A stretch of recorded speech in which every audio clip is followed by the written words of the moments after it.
नमस्कार विद्यार्थियों, हम पढ़ेंगे 12th क्लास में मॉडर्न साइंस में राजनीतिक संस्कृति। राजनीतिक संस्कृति में राजनीतिक संस्कृति और लोकतंत्र के बारे में हम अध्ययन करेंगे कि राजनीतिक संस्कृति लोकतंत्र की अवधारणा के बारे में क्या बताती है। कि राजनीतिक संस्कृति की अवधारणा इस बात पर बल देती है, कौन सी बात पर बल दे रही है? राजनीतिक संस्कृति की जो अवधारणा है, जो परिभाषा इस बात पर बल देती है कि मूल्य, विश्वास व कुशलता का राजनीति पर सामान्य रूप से महत्वपूर्ण प्रभाव पड़ता है। यानी राजनीति का महत्वपूर्ण प्रभाव किस पे पड़ता है? राजनीति का महत्वपूर्ण प्रभाव मूल्य,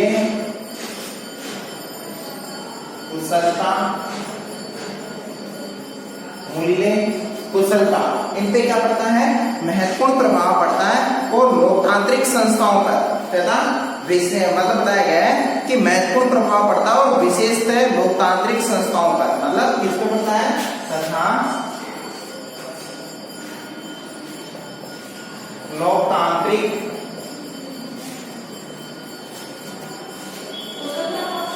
संस्थाओं, मतलब इन पे सबसे ज्यादा महत्वपूर्ण प्रभाव देखने को मिलता है। ठीक है, अब देखो इसी मूल्य और ज्ञान की वह व्यवस्था, मतलब एक समाज में संस्कृति, व्यवहार, मूल्य और ज्ञान की वह व्यवस्था है जो पीढ़ी दर पीढ़ी स्थानांतरित होती है। मतलब मूल्य और ज्ञान की लोकतांत्रिक संस्कृति क्या बताई है? मतलब जो लोकतांत्रिक जो संस्कृति है, मूल्य व ज्ञान की ऐसी विशेषता बताई है जो पीढ़ी दर पीढ़ी यानी एक पीढ़ी से दूसरी पीढ़ी के अंदर क्या होती है? स्थानांतरित होती है। ठीक है, राजनीतिक व्यवस्था को आदर्श मानते हुए, मतलब किसे? राजनीतिक व्यवस्था को आदर्श मानते हुए स्थायित्व अस्थायित्व के कारणों की खोज, यानी राजनीतिक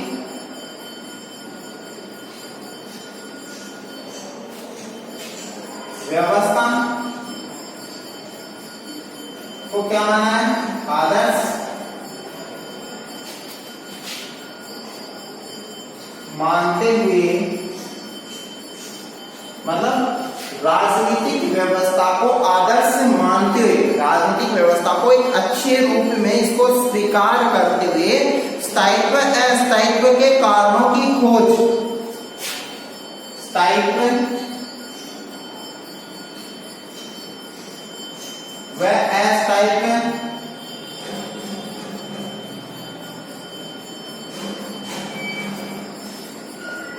के कारणों की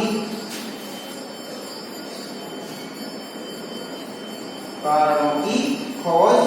बताई गई, कारणों की खोज की गई। ठीक है, राजनीतिक व्यवस्था के अंतर्गत इस तरीके से बताया गया है। और इसी के साथ में राजनीतिक संस्कृति उपागम के द्वारा करना, मतलब इसकी खोज किसके द्वारा करना? खोज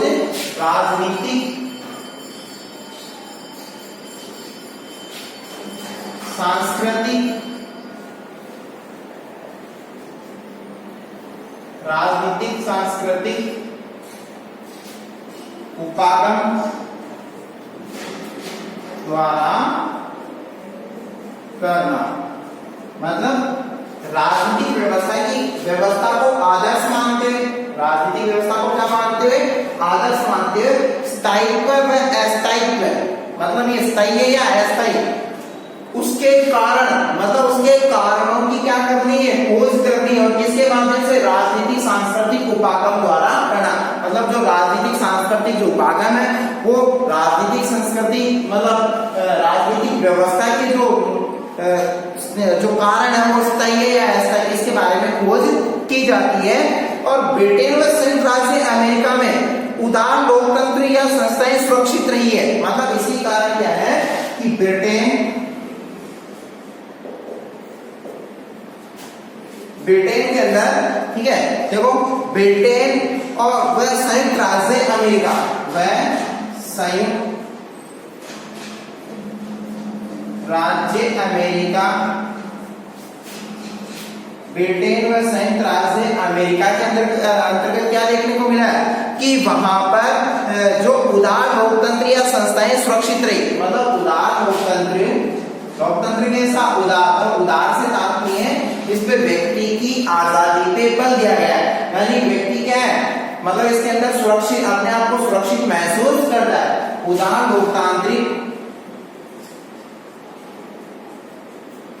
लोकतांत्रिक संस्थाएं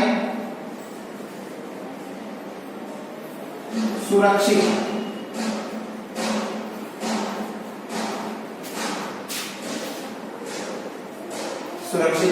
है। अब इसी के अंतर्गत देखो कि संवैधानिक ढांचे पूर्ण रूप से नष्ट हो गए, यानी जहां संवैधानिक ढांचे बनाए गए हैं जर्मन, स्पेन और इटली, कहां है, जर्मन,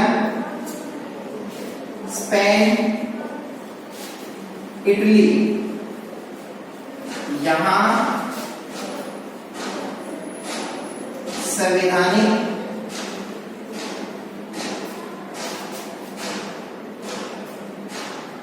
ढांचे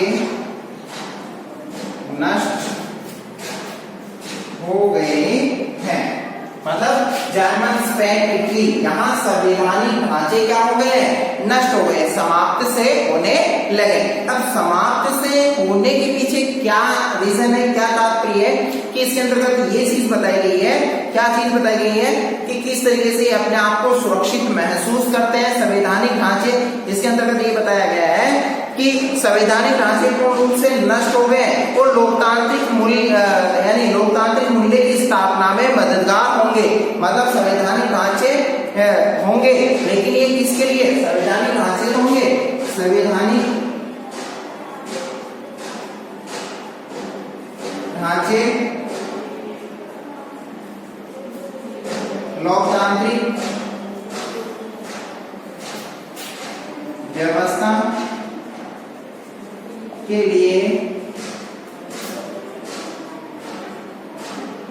मददगार, मतलब उसको सहायता पहुंचाने वाले होंगे, यानी संवैधानिक ढांचे लोकतांत्रिक व्यवस्था के लिए क्या होते हैं, मददगार होते हैं, यानी उसे सुरक्षा प्रदान करते हैं। इस तरीके से संवैधानिक जो ढांचे हैं वो लोकतांत्रिक व्यवस्था के लिए फायदेमंद होते हैं, यानी उसे सुरक्षा प्रदान करने वाले होते हैं। ठीक है, अब इसी संदर्भ के अंदर हम आगे चलते हैं, जिसमें बताया गया है कि 1950 और 60 के दशक में, यानी तीसरी दुनिया के नवोदित देश, मतलब 1950 और 60 के दशक में कौन से नए राष्ट्र आए, और नए राष्ट्र कौन, जो कि स्वतंत्र हुए, मतलब जो स्वतंत्र जो राष्ट्र हुए हैं वो नवोदित जो राष्ट्र हैं, वो नवोदित राष्ट्र संवैधानिक ढांचे का पतन इस बात का उदाहरण था, मतलब इसी बात का उदाहरण था कि वो किस तरीके से नए राष्ट्र अस्तित्व में आए, मतलब जहां संवैधानिक ढांचा था वो क्या धीरे धीरे किस ओर चला गया, समाप्ति की ओर अग्रसर हो गया, मतलब वो समाप्त होने लगे, जहां संवैधानिक ढांचा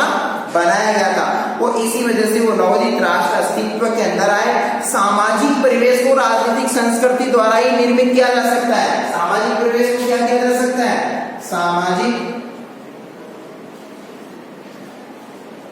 परिवेश को राजनीतिक, यानी सामाजिक परिवेश को राजनीतिक सामाजिक परिवेश को राजनीतिक संस्कृति द्वारा ही निर्मित किया जा सकता है, राजनीतिक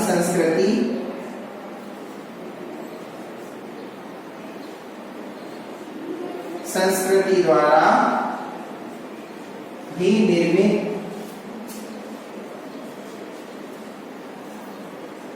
किया जा सकता है, मतलब सामाजिक परिवेश को राजनीतिक संस्कृति द्वारा क्या किया जा सकता है, इसको जीवित किया जा सकता है, या फिर इसको इसको बनाया जा सकता है, इसको निर्मित किया जा सकता है। अब निर्मित कैसे किया जा सकता है, इसके बारे में हम अध्ययन करते हैं कि नवीन दृष्टिकोण से, मतलब इसे नवीन दृष्टिकोण से सांस्कृतिक तत्वों का अध्ययन का केंद्र बिंदु बनाते हैं, मतलब नए जो दृष्टिकोण है, जो सोचने विचारने की जो क्षमता है कि हम किस क्षेत्र में किस प्रकार से हम सोच रहे हैं, ठीक है, तो वो हमारा एक ज्ञान का एक अलग ही सादृश्य हो जाएगा, मतलब एक अलग ही मार्ग हमारा हो जाएगा, जिससे हम अपने ज्ञान के माध्यम से नए नए विचारधाराओं का उसके अंदर क्या करेंगे, संकलन करेंगे, उसके अंदर सम्मिलित करेंगे। और इसी संदर्भ में सिडनी बर्मा द्वारा 1953 में मतलब अपनी पुस्तक के माध्यम से राजनीतिक संस्कृति और लोकतंत्र के बारे में बताया। और आमंड व बर्मा के अनुसार, आमंड और बर्मा क्या बताते हैं, सिडनी बर्मा, आमंड और सिडनी बर्मा ये चीज बताते हैं कि राजनीतिक संस्कृति से तात्पर्य राजनीतिक दलों, मतलब आमंड व बर्मा क्या बता रहा है, आमंड व सिडनी बर्मा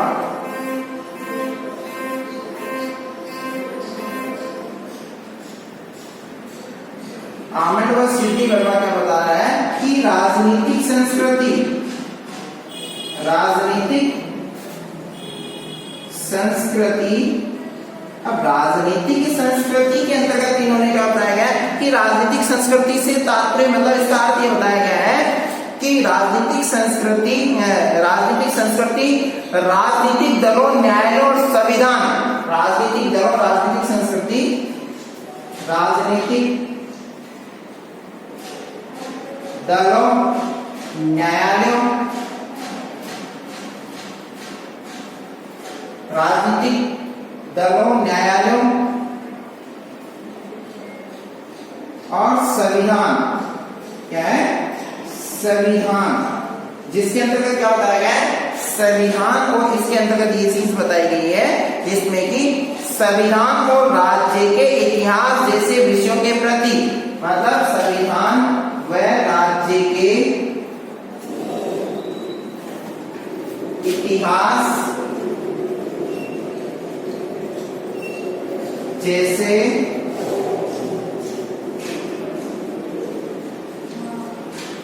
विषयों की, मतलब इतिहास जैसे विषयों के बारे में क्या बताया गया, इतिहास जैसे विषयों के प्रति प्रतिमान अर्थात समाज का कोई भी सदस्य इन संस्थाओं के संदर्भ में, मतलब इनके प्रति क्या अपना प्रतिमान स्थापित कर लेते हैं, मतलब इनसे तादाद में यानी विषयों की अभिविन्यास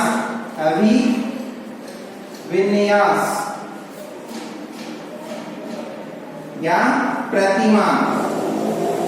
क्या बताया गया है, या प्रतिमान, ठीक है। अब प्रतिमान समाज का कोई भी सदस्य,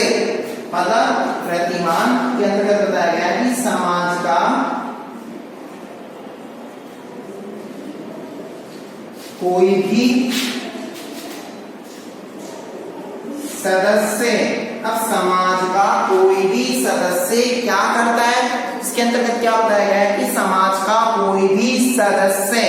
इन संस्थाओं के संदर्भ में या अपने राजनीतिक पर्यावरण के संदर्भ में अपने आप को कहाँ रखता है, मतलब या तो इन संस्थाओं के संदर्भ में या राजनीतिक पर्यावरण के संदर्भ में समाज का जो सदस्य है वो अपने आप को किस जगह स्थापित कर रहा है, इसके बारे में आमंड और बर्मा के द्वारा ये बात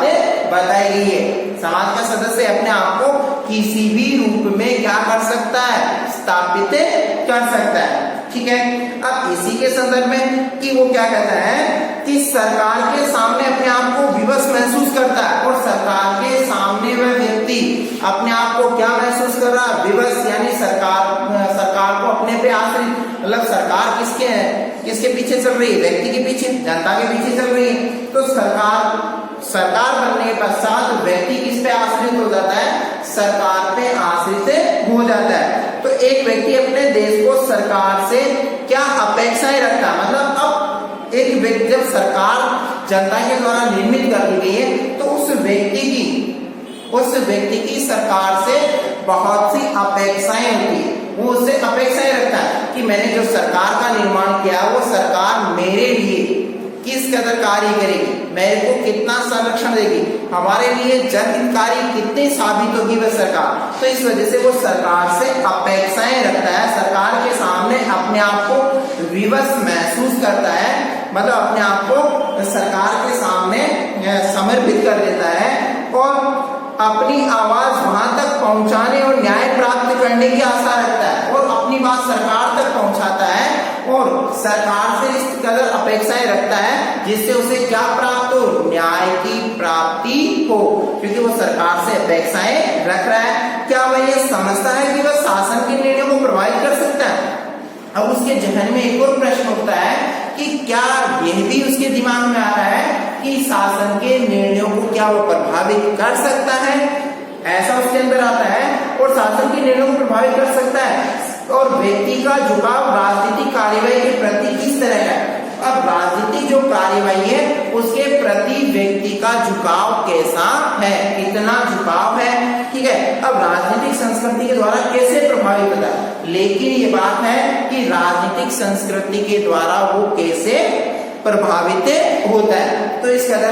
इसमें बताया गया सिडनी और बर्बा के द्वारा कि राजनीतिक संस्कृति और लोकतंत्र एक दूसरे से संबंधित बताए गए हैं। अब राजनीतिक संस्कृति के प्रकार, अब हम अध्ययन करेंगे राजनीतिक संस्कृति के जो प्रकार है, कौन कौन से प्रकार इसमें बताए गए हैं इस अध्याय के अंदर। राजनीतिक संस्कृति के प्रकार के अंतर्गत ये बताया गया है कि राजनीतिक संस्कृति के प्रकार आनुभविक आधार पर प्रचलित, मतलब राजनीतिक संस्कृति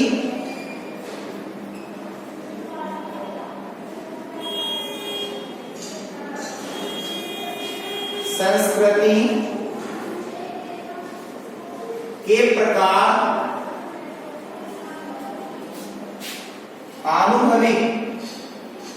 इसके अंतर्गत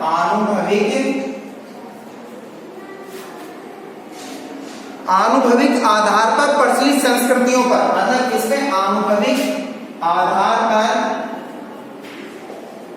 प्रचलित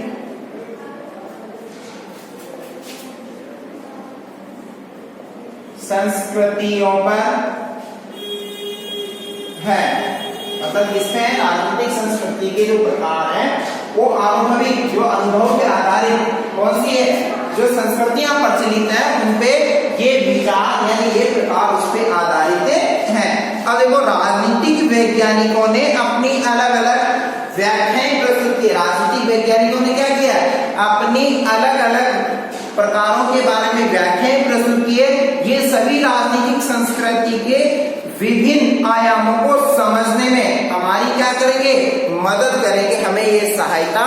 उपलब्ध करवाएंगे। किस तरीके से सहायता उपलब्ध करवाएंगे और इसके बारे में बताया गया है कि आमंड, जो कि एक राजनीतिक दार्शनिक है, और आमंड के द्वारा ये चीज बताई गई है कि आमंड जो है राजनीतिक व्यवस्थाओं के आधार पर 4 प्रकार बताए। मतलब कितने प्रकार बताए, राजनीतिक संस्कृति के 4 प्रकार। कितने प्रकार हैं, 4 प्रकार इनके द्वारा बताए गए, जिसमें पहला है आंग्ल अमेरिकी राजनीतिक व्यवस्था। नंबर 1 पहला प्रकार है आंग्ल अमेरिकी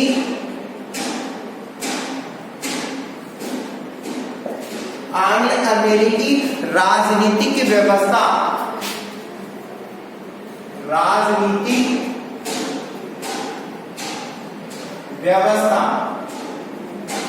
अब इसके अंतर्गत इनके द्वारा कौन से विचार प्रस्तुत किए गए हैं कि आमंड के द्वारा कि ब्रिटेन और अमेरिका, क्या बताता है, ब्रिटेन और अमेरिका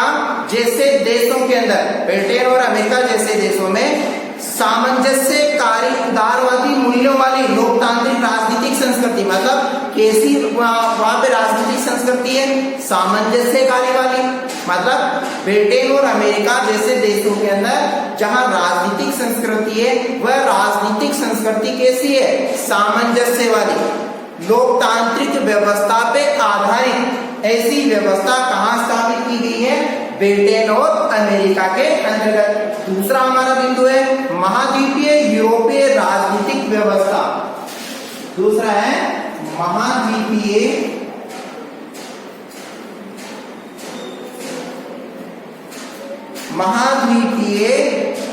यूरोपीय राजनीतिक व्यवस्था। यूरोपीय राजनीतिक व्यवस्था। अब इसके अंतर्गत क्या बताया गया है कि देखो महाद्वीपीय राजनीतिक जो व्यवस्था है इसके अंतर्गत, यूरोपीय राजनीतिक व्यवस्था के अंतर्गत फ्रांस और जर्मनी,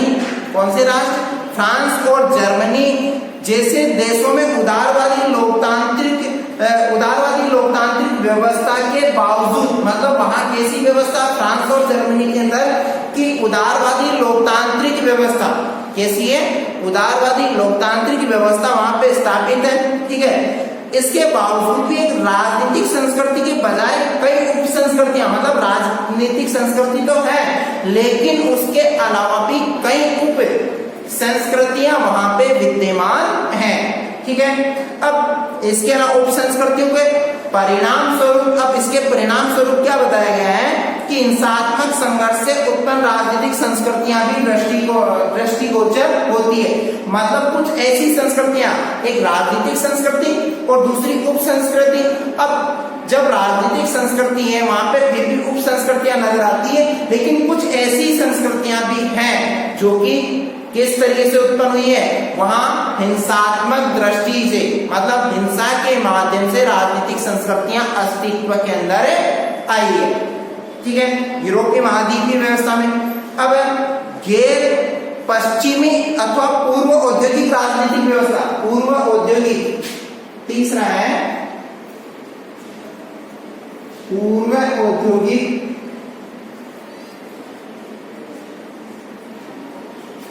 राजनीतिक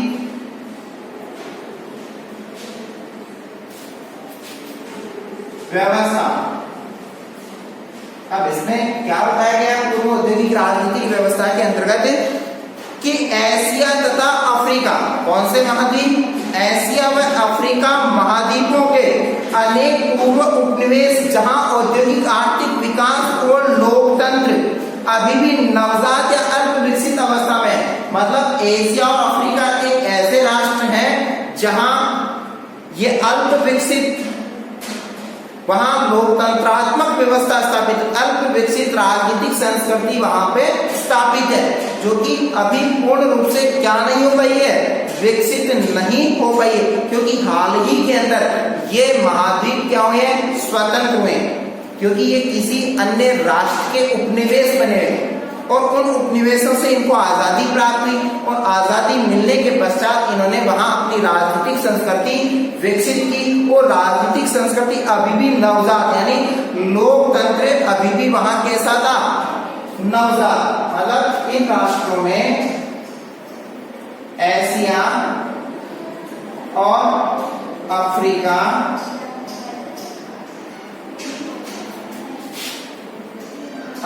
में, एशिया अफ्रीका में नवजात लोकतंत्र, मतलब ये अभी स्वतंत्र में वहां पे नवजात लोकतंत्र की स्थापना भी हुई है, ठीक है। फिर सर्वाधिकारवादी राजनीति की व्यवस्था, चौथा बिंदु है, चौथा प्रकार है सर्वाधिकारवादी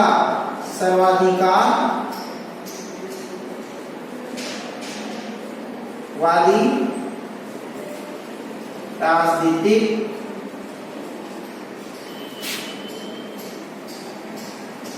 अब राजनीतिक संस्कृति के इस प्रकार के अंतर्गत क्या बताया गया है, देखो इस प्रकार के अंतर्गत ये चीज बताई उल्लेखित है कि अधिनायकवादी सर्वाधिकारवादी, मतलब अधिनायकवादी सर्वाधिकारवादी लोकतांत्रिक राजनीतिक व्यवस्थाएं, अधिनायकवादी सर्वाधिकारवादी लोकतांत्रिक राजनीतिक जो व्यवस्थाएं हैं, ऐसी व्यवस्थाएं आर्थिक, मतलब कहने का मतलब है कि जहां विपक्ष और विरोध की संभावना नहीं होती है, जहां सर्वाधिकारवादी है, अधिनायकवादी तंत्र है, तो वहां उसका विपक्ष नहीं होगा और जहां विपक्ष नहीं होगा तो उसका विरोध करने वाला भी नहीं होगा। तो ऐसी संस्कृतियों का क्या नहीं हो पाता, वहां पे विरोध करने वाले नहीं होते हैं, मतलब इनका कोई विरोध नहीं करता है। और ऐसे स्थान जहां एशिया अफ्रीका के अनेक सैन्य तानाशाही, एशिया और अफ्रीका के ऐसे कई जो देश हैं जो सैन्य तानाशाही, मतलब सैन्य शक्ति पे आधारित है, जिसमें चीन और उत्तरी कोरिया जैसे साम्यवादी देश, चीन और उत्तरी कोरिया जैसे साम्यवादी देश है, वह तानाशाही सरकार है, और तानाशाही सरकार, तानाशाही व्यवस्था के कारण वहां पे विपक्ष की कोई संभावना नहीं है, और जहां विपक्ष की संभावना नहीं है तो उनके निर्णयों को कोई प्रभावित करने वाला भी नहीं होता है। तो इस तरीके से राजनीतिक संस्कृति के हमने चारों प्रकारों का अध्ययन किया, चारों प्रकार का इसकी व्याख्या हमने यानी इनके एक्सप्लेन को हमने अच्छे से समझने की कोशिश की। ठीक है, अब इसके जो आगे के जो बिंदु है इनका हम अध्ययन नेक्स्ट क्लास के अंतर्गत करेंगे। धन्यवाद।